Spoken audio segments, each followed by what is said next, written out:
Shalom, puji Tuhan, Bapak Ibu Saudaraku, jumpa kembali dalam acara katekisasi. Kita akan belajar tentang firman Tuhan, yaitu makanan rohani. Ada baiknya sebelum kita mengawali apa yang dapat kita pelajari dalam pertemuan kita kali ini, kita perlu berdoa lebih dahulu.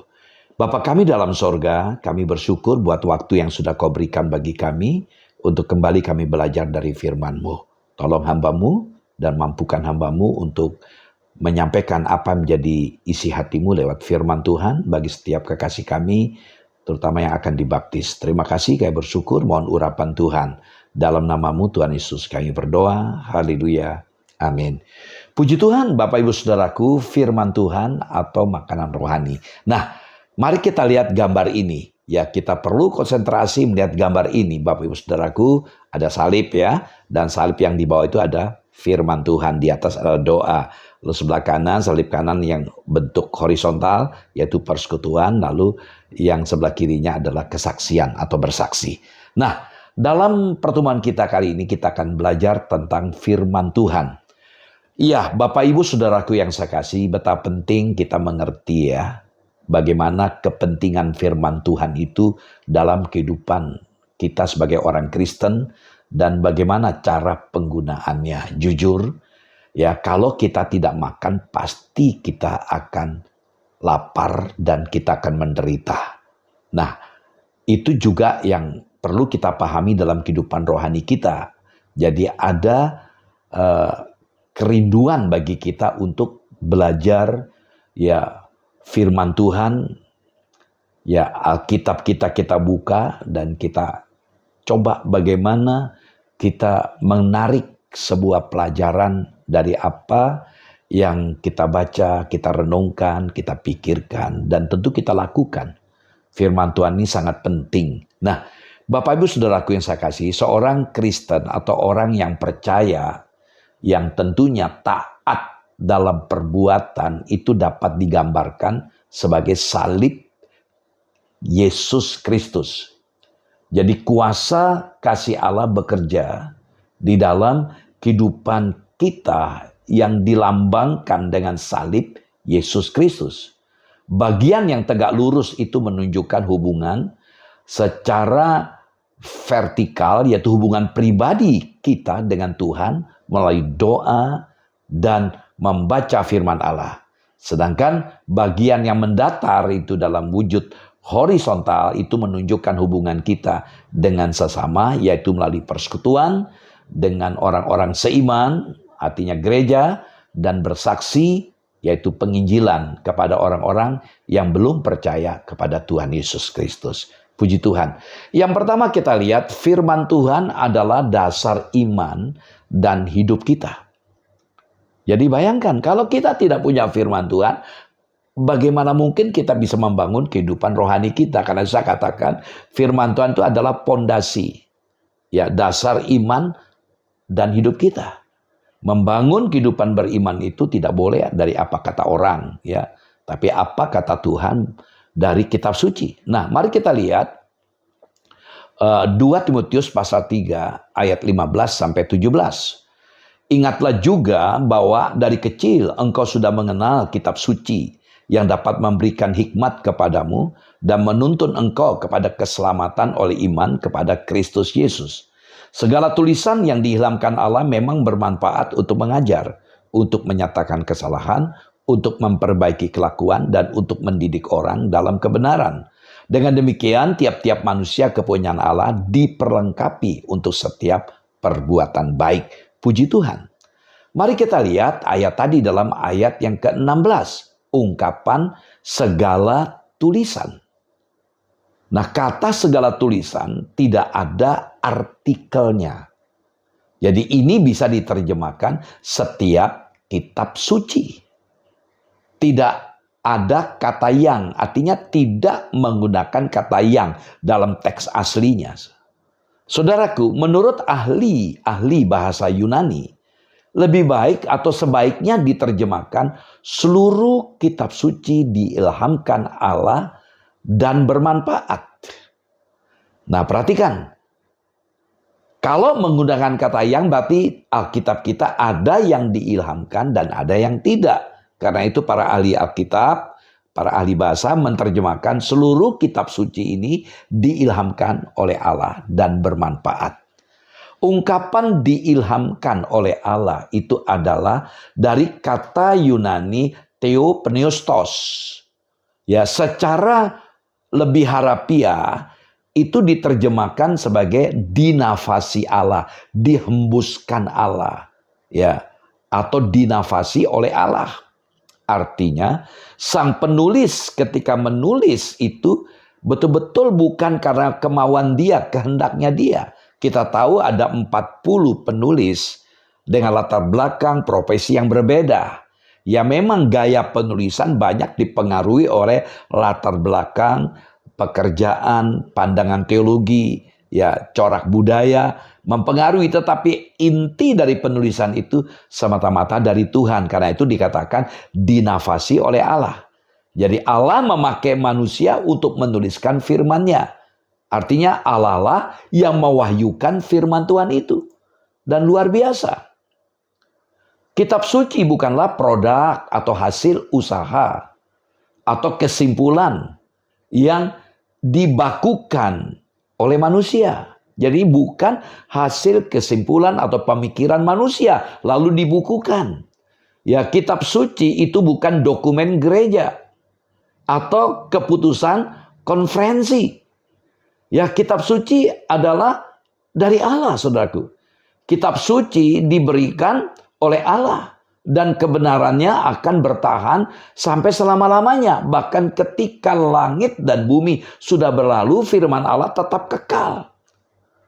Nah, saudaraku, kita melihat tadi Paulus mengingatkan kepada Timotius. Timotius bisa kenal Tuhan oleh karena firman yang diajarkan oleh nenek dan ibunya sejak kecil. Dan firman itulah yang memberikan hikmat sehingga dia percaya kepada Tuhan. Saudaraku yang sekasih, sumber terbesar untuk mempertahankan kesetiaan iman kita itu adalah firman Tuhan sendiri. Alkitab bukanlah kisah atau fabel atau mitos tentang Tuhan. Melalui Roh Kudus Allah menyatakan dirinya dan tentu juga menyatakan kehendaknya. Melalui firman Tuhanlah Tuhan membimbing orang untuk tetap setia di dalam iman dan kebenaran Tuhan. Oleh karena itu, bacalah dan lakukanlah apa yang sudah Allah pesankan di dalam kitab suci yang kita baca. Bagaimana mungkin kita kuat bertahan ketika kita diperhadapkan dengan masalah? Kita diperlakukan tidak baik mungkin oleh seseorang. Kita mengalami hal-hal yang tidak kita kehendaki yang begitu berat. Sulit kalau kita hanya bersandar dengan kemampuan kita. Karena itu kita perlu memiliki hubungan dengan Allah lewat firman-Nya. Dan firman-Nya itulah yang memberikan penguatan agar kita tetap kuat. Karena itu saya katakan tadi bahwa firman Tuhan itu adalah dasar dari iman kita. Saudaraku, tujuan firman Allah itu adalah untuk menuntun kita kepada keselamatan oleh iman kepada Yesus Kristus. Tadi dikatakan dalam 2 Timotius pasal 3 tadi ayat 15. Memberikan hikmat. Nah, juga dengan mengenal Alkitab kita diberi hikmat dari Allah yang diperlukan di dalam hidup kita. Seperti saya katakan tadi dalam 2 Timotius 3 ayat 15. Lalu juga kita melihat firman Tuhan itu berguna, bermanfaat untuk melengkapi kita. Dalam 2 Timotius 3 ayat 17, itu melengkapi kita. Kita di-equipping, dilengkapi, diberdayakan oleh firman Tuhan. Jadi melengkapi kita sebagai orang-orang Kristen untuk perbuatan baik. Yaitu hidup yang berkenan kepada Allah. Enggak mungkin kita bisa berkenan melakukan perbuatan baik sementara kita diperlakukan tidak baik oleh orang lain. Ya, bahkan sulit bagi kita untuk mengampuni orang yang sudah melakukan yang tidak baik kepada kita. Tapi lewat firman Tuhan memberikan hikmat kepada kita, misalnya dalam Matius 5 ayat 44. Kita diminta berdoa untuk musuh kita. Kita diminta untuk mengasihi musuh kita dan berdoa untuk mereka yang menganiaya kita. Kalau tidak ada firman, gak mungkin kita sanggup melakukan itu. Kita belajar hari ini. Jadi firman Tuhan itu bermanfaat. Dalam hal apa? Ada 4. Yang pertama, untuk mengajar. Berarti firman Tuhan itu sebagai guru yang bisa memberikan arahan, mengajar kepada kita. Yang kedua, untuk menyatakan kesalahan. Kita akui dengan jujur, tidak ada yang sempurna. Kita bisa keliru, kita bisa salah. Dan firman Tuhan yang kita baca bisa mengoreksi, bisa mengevaluasi, mengkritisi apa yang kita lakukan kalau kita bersalah. Yang ketiga, firman Tuhan untuk memperbaiki kelakuan. Setelah kita dikoreksi, tentu kita punya keinginan untuk diperbarui, berubah, sehingga kelakuan kita lebih baik. Dan firman Tuhan itulah memperbaiki. Yang keempat, untuk mendidik dalam kebenaran. Kita tahu kecenderungan kita ingin menyimpang dari kebenaran. Dan firman Tuhan itu menuntun kita pada kebenaran. Ya, kita bisa berbohong, kita bisa melakukan hal yang tidak benar. Tapi ketika firman Tuhan yang memberikan acuan kepada kita untuk hidup yang benar, maka kita akan dididik dalam kebenaran. Puji Tuhan. Kemudian kita melanjutkan, firman Tuhan berkuasa atas hidup. Saudaraku, sering kali ada orang yang berpikir bahwa sulit sekali untuk memahami firman Tuhan. Sulit ketika saya baca, ya saya nggak mengerti maksudnya apa. Begitu berat untuk dipahami. Tapi dengarkan, saudaraku, tidak ada perkara sulit kalau kita tahu solusinya, kalau kita tahu caranya. Jadi tidaklah sulit. Akan tetapi bukanlah seperti apa yang kita pikirkan tadi sulit. Karena Roh Kudus sudah diberikan pada saudara dan saya. Roh Kudus menyertai kita. Nah, Roh Kudus ada bersama kita, diberikan pada kita untuk apa? Untuk menemani kita mengajar dan menerangkan kebenaran di dalam firman Tuhan yang dibaca dengan iman itu. Mungkin kita rasa sulit, namun Roh Kudus dalam diri kita memberikan pencerahan kepada kita. Kita baca Yohanes 14 ayat 26. Dikatakan tetapi penghibur, yaitu Parakletos, Roh Kudus yang mendampingi kita. Tetapi penghibur, yaitu Roh Kudus yang akan diutus oleh Bapa. Dalam namaku, dialah yang akan mengajarkan segala sesuatu kepadamu dan akan mengingatkan kamu akan semua yang telah kukatakan kepadamu. Puji Tuhan, Roh Kudus yang memimpin kita. Ibrani pasal 4 ayat 12. Ibrani 4 ayat 12. Sebab firman Allah hidup dan kuat dan lebih tajam daripada pedang bermata dua manapun. Ia menusuk amat dalam sampai memisahkan jiwa dan roh, sendi-sendi dan sumsum. Ia sanggup membedakan pertimbangan dan pikiran hati kita. Dari ayat ini kita bisa melihat, saudaraku. Pertama tadi dalam Yohanes 14 ayat 26, Roh Kudus bersama dengan kita mengajar kita. Nah, ketika kita membaca firman Tuhan, dikatakan firman Tuhan itu hidup dan kuat. Jadi firman Allah itu hidup. Firman Allah itu kuat. Luar biasa. Dan firman Allah itu tajam. Karena hidup dan kuat, tajam. Artinya kuasa Roh Kudus dalam firman itu lebih tajam daripada pedang dan dapat menusuk hati manusia sehingga meyakinkan dan mengubah hidupnya. Ketika kita baca firman itu menegur, tanpa sadari kita menyesal, kita menangis, kita minta Tuhan tolong kita, mengampuni kita. Itu pengalaman. Sehingga ada istilah pedang bermata dua. Ya, waktu kita baca firman itu kembali menusuk kita. Nah, Matius 4 ayat yang keempat. Ini pernyataan yang bagus dari Tuhan Yesus ketika beliau dicoba oleh iblis di Jericho. Matius 4 ayat 4, Yesus menjawab, ada tertulis, manusia hidup bukan dari roti saja, tetapi dari setiap firman yang keluar dari mulut Allah. Saudaraku, dikatakan firman Tuhan adalah makanan rohani.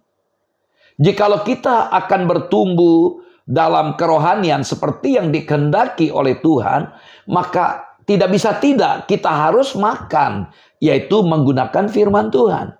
Tidak akan pernah bertumbuh kalau kita tidak membaca firman, bersekutu dengan firman. Mungkin Bapak Ibu Saudaraku menggunakan renungan harian, ya, membaca buku rohani. Itu bagus, tapi tidak menjamin. Yang menjamin saudara adalah bagaimana persekutuan saudara dengan firman Tuhan, dengan Alkitab. Mari kita baca Efesus 6 ayat 11 dan ayat 17. Efesus 6 ayat 11. Kenakanlah seluruh perlengkapan senjata Allah, supaya kamu dapat bertahan melawan tipu muslihat iblis. Kita harus menggunakan seluruh perlengkapan senjata Allah. Untuk apa? Untuk bertahan. Dan senjata Allah itu adalah firman Tuhan. Dalam pasal 6 ayat 17. Dan terimalah ketopong keselamatan dan pedang roh, yaitu firman Allah. Jadi firman Tuhan adalah juga senjata rohani kita dalam melawan percobaan dari iblis. 3 kali setan menggoda Yesus di padang gurun pencobaan. Ya, Yesus menepis, menolak dengan mengatakan seperti ada tertulis. Jadi dia melawan setiap godaan dengan firman. Jadi firman itu adalah senjata. Nah, sekarang kita belajar bagaimana cara menggunakan firman. Kalau kita tahu bahwa firman Tuhan itu hidup dan berkuasa dan tajam, bagaimana cara menggunakannya, Bapak Ibu Saudaraku? Ya, sangat penting bagi kita untuk menggunakan firman Tuhan, supaya firman Tuhan itu menjadi milik kita yang sungguh-sungguh bermanfaat, berguna. Firman Tuhan bukan sekedar dibaca juga, dapat kita rasakan kegunaannya. Saudaraku, tidak cukup hanya memakai salah satu dari 5 cara yang berikut, ya, tetapi semuanya dapat kita lihat. Jadi semua tidak boleh 1 jari misalnya. Nah, coba kita akan melihat bagaimana penjelasan gambar ini. Ya, ada 5 jari yang pegang Alkitab. Tidak boleh salah satu dari 5 jari itu. Artinya cara itu dapat kita gunakan semuanya. Nah, apa maksudnya? Mari kita lihat yang pertama, mendengar. Ya, kita perlu mendengarkan firman Tuhan.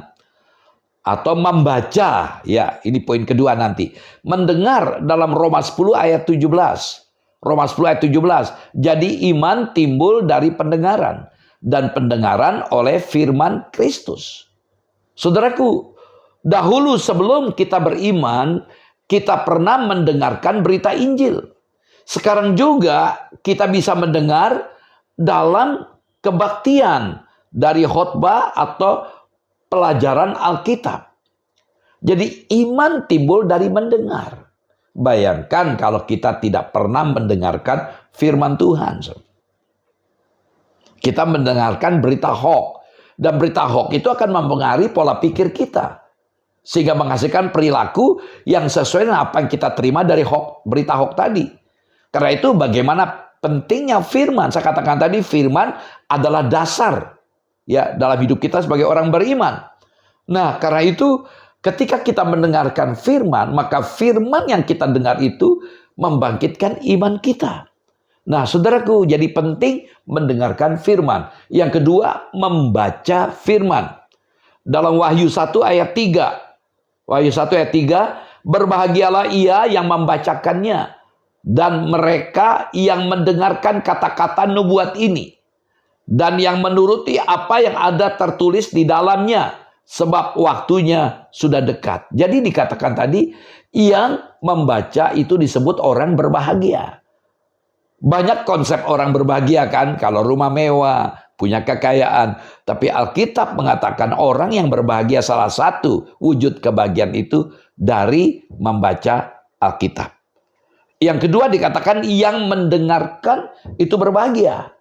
Jadi ketika kita mendengarkan firman, itu orang berbahagia. Jadi ketika membaca, mendengarkan, itu orang berbahagia. Saudaraku, memang berbahagia mereka yang membaca, mendengarkan firman Tuhan, yaitu Alkitab. Tapi bukan membaca yang sekali-kali, melainkan membaca secara teratur setiap hari, rutin, konsisten, berapa pasal dibaca. Setelah dibaca mulai bertanya kepada Tuhan, Tuhan apa yang kau mau saya baca, apa yang kau mau kau inginkan untuk aku lakukan dari firman Tuhan ini. Adakah teguran-teguran yang akan kau berikan lewat firman yang aku baca, yang aku dengar ini? Adakah peringatan, adakah yang harus aku lakukan? Itu hal kita berdialog dalam doa kita. Jadi pengetahuan isi Alkitab dan kehendak Allah ditingkatkan dan tentu iman kita dikuatkan. Yang ketiga, mempelajari. Mendengar, membaca, mempelajari. Kisah Rasul 17 ayat 11. Kisah 17 ayat 11 pengalaman orang Kristen yang ada di Berea. Kisah 17 ayat 11, orang-orang Yahudi di kota itu lebih baik hatinya daripada orang-orang Yahudi di Tesalonika, karena mereka menerima firman itu dengan segala kerelaan hati, dan setiap hari mereka menyelidiki kitab suci untuk mengetahui apakah semuanya itu benar. Demikian. Jadi teladan jemaat di kota Berea patut dicontohi. Mereka tidak sekedar membaca, tidak sekedar mendengar. Mereka mempelajari. Bahkan bisa jadi mereka mengkritisi, benarkah demikian? Mereka gumuli dan mereka meneliti. Nah, teladan apa yang kita lihat dari gereja Berea? Yang pertama, tidak hanya membaca Alkitab begitu saja. Tidak sekedar membaca. Yang kedua, tidak hanya mendengarkan saja. Yang ketiga, mereka menyelidiki Alkitab. Mereka berusaha mencari kebenaran baginya. Apa sih kebenarannya yang kita baca, kita dengar, yang kita pelajari ini? Lalu kita melihat yang kelima, mencatat, mengingat penerapan yang didengar, dibacanya. Nah, hal-hal terakhir itu lebih berfaedah. Setelah mendengar, membaca, mempelajari, apa yang harus aku lakukan? Yang keempat, menghafal. Mazmur 119 ayat 11. Mazmur 119 ayat 11. Dalam hatiku aku menyimpan janjimu, supaya aku jangan berdosa terhadap engkau. Dengan menghafal ayat-ayat dari Alkitab, firman itu sungguh menjadi milik kita. Untuk apa? Untuk bersaksi dan melawan godaan iblis. Yang kelima, merenungkan. Ya, merenungkan. Ya, dalam Yosua 1 ayat 8. Janganlah engkau lupa memperkatakan kitab Taurat ini, tetapi renungkanlah itu siang dan malam, supaya engkau bertindak hati-hati sesuai dengan segala yang tertulis di dalamnya. Sebab dengan demikian perjalananmu akan berhasil dan engkau akan beruntung. Dari ayat kita baca Yosua 1 ayat 8 ada 4 hal. Pertama, renungkanlah siang dan malam. Setelah kita baca, kita renungkan, ya kita baca, kita dengar, kita renungkan siang dan malam. Jadi tidak berhenti saat kita baca mendengarkan, renungkan. Lalu yang kedua, agar dapat bertindak dengan tepat. Yang kita renungkan itu akan menolong kita untuk bertindak, berperilaku. Hasilnya apa? Yang ketiga, maka perjalananmu akan berhasil. Yang keempat, maka perjalananmu akan beruntung. Ini berarti memikirkan secara mendalam serta berusaha menyesuaikan hidup kita berdasarkan firman Tuhan dalam Alkitab, tanpa merenungkan keempat cara yang di atas, itu adalah sia-sia. Nah, saudaraku, sebagai penutup kita baca Mazmur 119 ayat 1-5. Mazmur 119 ayat 1-5. Berbahagialah orang-orang yang hidupnya tidak bercela, yang hidup menurut Taurat Tuhan. Berbahagialah orang-orang yang memegang peringatan-peringatannya, yang mencari Dia dengan segenap hati. Yang juga tidak melakukan kejahatan, tapi yang hidup menurut jalan-jalan yang ditunjukkannya. Engkau sendiri telah menyampaikan tita-titamu supaya dipegang dengan sungguh-sungguh. Sekiranya hidupku tentu untuk berpegang pada ketetapanmu. Orang berbahagia adalah orang yang betul-betul menurut apa yang Tuhan katakan lewat kitab suci. Nah, saudaraku, ada beberapa pertanyaan yang bisa kita diskusikan untuk bertanya jawab dengan teman. Apakah yang menjadi dasar iman dan hidup kita? Apa sih yang menjadi dasar iman dan hidup kita? Yang kedua, firman Tuhan berguna sebagai apa di dalam kehidupan kita. Yang ketiga, bagaimana caranya kita menggunakan firman Tuhan sehingga kita berhasil, kita beruntung. Tuhan Yesus memberkati. Mari kita berdoa. Terima kasih Bapa buat firman-Mu yang boleh kami terima.